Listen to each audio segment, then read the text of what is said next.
During last month's Georgia Farm Bureau farm tour to South Carolina, one of the stops included a close-up look at America's tea garden. Kenny Burgamy reports on the only tea plantation remaining in the U.S.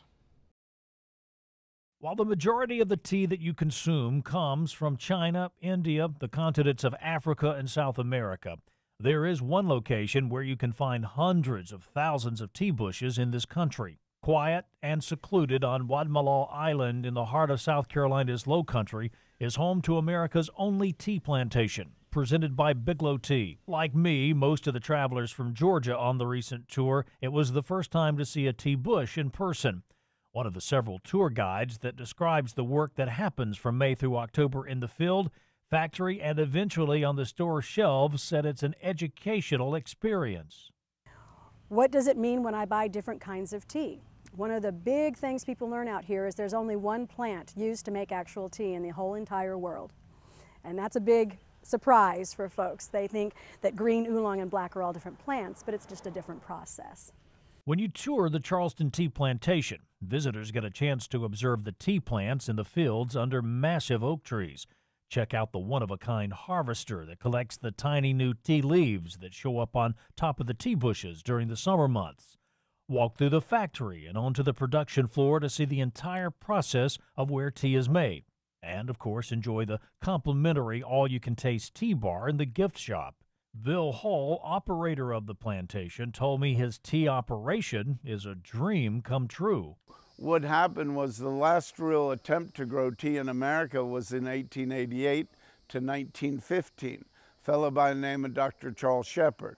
He died in 1915, but tea plants live for hundreds and hundreds and hundreds of years. So he passed away, but the plants kept going. And then in the early 60s, Lipton went in and took cuttings of those plants and moved them to where we currently are, and had this strictly as an R&D, research and development place. They had no desire to commercially grow tea in America. And that's when I got interested in it in '85, and in '87 convinced them to sell the tea plantation to me, and I turned it into a commercial tea operation. Georgia Farm Bureau President Zippy Duval said he was impressed with what the producers from Georgia got a chance to see.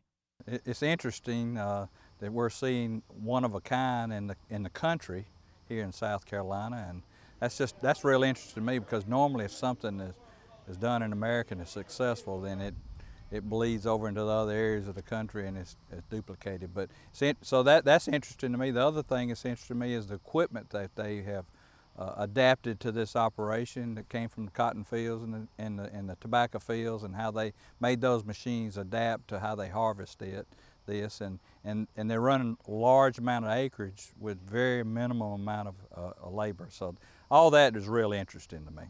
Reporting in the Lowcountry of South Carolina, I'm Kenny Burgamy for the Georgia Farm Monitor.